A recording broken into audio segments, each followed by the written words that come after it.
white hat SEOs say never buy backlinks. But I think that is borderline laughable because at the end of the day, everybody is paying for backlinks. And in this video, I'm going to discuss why. My name is Chris Palmer. And in this Backlinks for Beginners video, I'd like to walk you through the white hat approach of outreach link building and why at the end of the day, regardless of the type of hat you wear, you are buying backlinks.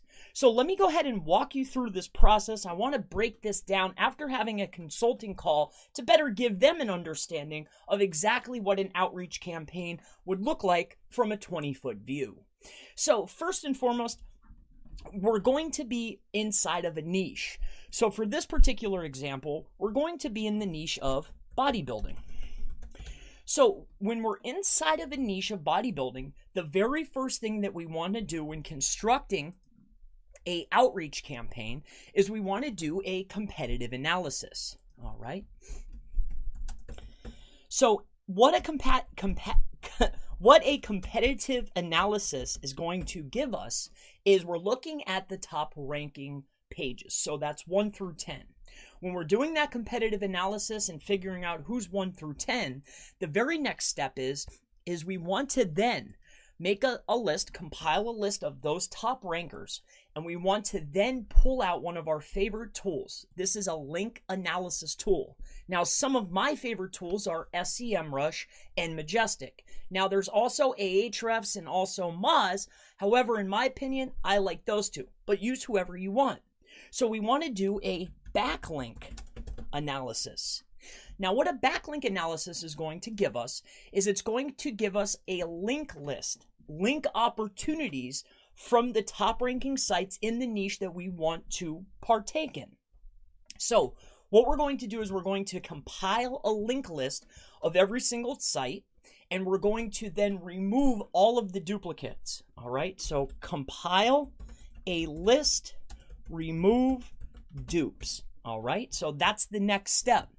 Once we compile a list, the next step of this is we want to take these sites and we want to literally list them from the highest and the best authoritative links all the way down. All right, so we need to then sort the list. All right, and that includes kind of the last process that we just talked about. Then what we're looking for is a lot of times these top ranking websites like bodybuilding.com, if we're in this niche, whatever the case is, a lot of these sites will have link opportunities from sites that are really out of reach. However, there's a lot of medium authoritative link types and also belower that have a lot of authority. They pass a lot of juice and they'll be a lot easier. So we will do a sort, right? A pre-sort of the opportunities that we feel we will actually be able to acquire a position on their website, or at least be able to, get placement on that site, get a link. So what we're doing now is we are sorting by placement. All right. And we're talking about a white link approach and why you're going to end up buying them anyway, regardless of the approach. It always costs. All right. But I wanted to lay this out for you, Mike. All right. So in any case, so we're sorting by placement type. Once we have this and we have compiled a list, let's say we've compiled a list of 1,000 link, I hope I spelled that right, opportunities. All right. So let's just put 1,000 links in case I spelled that wrong so I don't have to hear about it later. So 1,000 links. Now, this is where the fun starts to begin. And we're going to talk about why this costs anyway. All right. So here, let me go over here. We'll go to active pen. Let's move this down. Okay. Turn this off so we can draw. All right. So now we have 1,000 links. Now, once we've done this, all right, we have our link opportunities where we feel we can get links from. Our next step here now is we need to then get their details. Details being their email, social profiles, right? Their workers' profiles. And there's a lot of other tactics that can be done as far as finding the outreach information. Maybe they have their WhatsApp somewhere. Maybe they have other sites that they operate. Maybe they're journalists on this site. Maybe you can find them here. Maybe you can find their name. You can't find any of their details, but maybe you can find a friend's information on Instagram and you see that, hey, here's their face. It's in a different name, so people aren't bombarding them, right? It takes a lot of work to end up getting this section right here, the email outreach, the information that you actually need. So if we end up getting all 1,000, let's just say hypothetically, which is probably not going to happen, but this is all hypothetical in a way. So out of those thousands, if I do an outreach campaign, let's say that all of them get the emails, okay? All of them respond. But out of that 1,000, I would probably say 10 to 50 of those people will be willing to give you a reciprocal link. So it could be a reciprocal link type. Now, with that being said, all right, if one of them is a reciprocal or 10 of them or 5 of them are reciprocal, the other ones will be willing to give you a link opportunity, but for something in exchange, whether it's another link or it's going to generally be for a piece of content. Now, out of those thousands, the 10 to 50, yep, they're going to give you an opportunity complimentary or for a link or for a piece of content. But I can guarantee you that out of that 1,000, 200 people will say, sure, for X amount of dollars. Generally, they start high. Now, out of that 200 that ask for money, where the cream is at, and where I generally like to build links, but I will also buy them, is by asking for what I call a niche edit, all right, or a link insert. Now, out of this 200, 20 or maybe 30 of these people will say, okay, and this is usually a better opportunity, I'll give you a link on this particular page, and I generally want a page that's already getting traffic, already has other backlinks, this is another key piece of information. It also has really good internal linking coming to the page. Then this could be worth anywhere between $20 to $50, all right? But generally within this range is where I like to be. So how everybody is actually buying links, and this is what I want to discuss, regardless of the hat you wear, which I have to agree with another SEO. He said it doesn't matter, which is so true. At the end of the day, I want you to take a look here. Doing a competitive analysis, this is time. Okay, we'll put a T here. Doing a backlink analysis, more time. Completing a list of the opportunities and sorting the list is time. Sorting by placement is time. Creating the link list of opportunities and putting everything together, these should really be together. It's one action. And then literally sending it out, this is time. And generally, this step here of the social profiles, you might not even get a response the first time.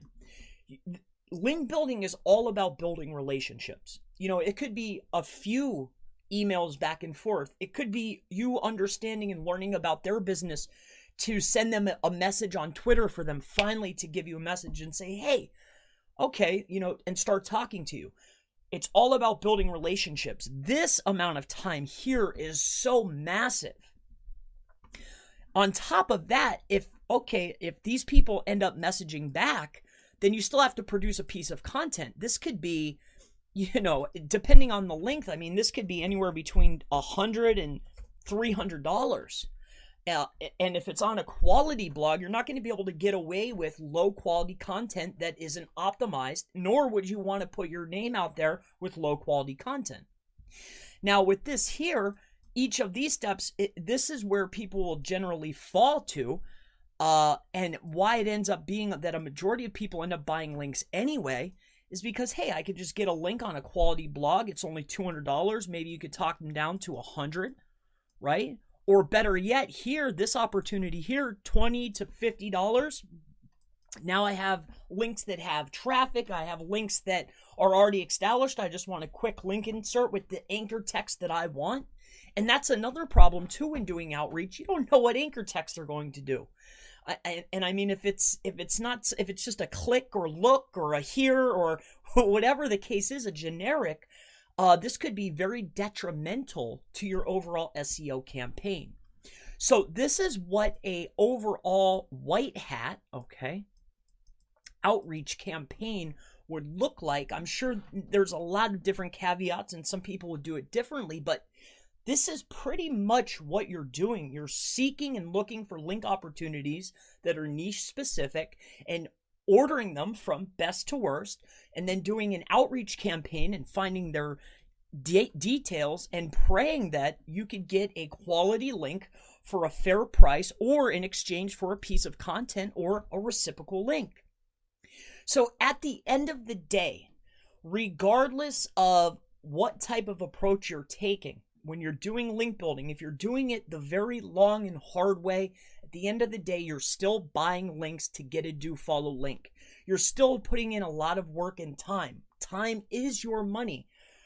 So my name is Chris Palmer. I hope that this was helpful for you for understanding an outreach process and why it might just be easier for you to buy links. I want to give you a quick tip to end the video on. If you are deciding to buy links, all right, say you're looking for a PBN provider, let me leave you with this. If you find a PBN provider out and about on the web and they're broadcasting their whole link profiles openly, please steer clear of those particular link vendors. Secondly, if you end up, if you message them and they say, I'll give you a link of a list of all built links, this is yet another red flag. Also, if you are just going out and finding them and they haven't been recommended by a reputable person that you trust, or you haven't heard about them through a reputable person, I might steer clear. You can also find a lot of PBN gems by doing analysis in some of the harder niches and hunting down and finding where those links are coming from, because a lot of times these larger providers will have more than one niche. So I hope that this Backlinks for Beginners video has been helpful for you. I hope that this has brought value. My name is Chris Palmer. If you have any further questions about building backlinks or how to get do follow backlinks, feel free to go ahead and ask in the comments below, and I certainly look forward to seeing you in the next Backlinks for Beginners, how to get do follow backlinks video. Have a wonderful day.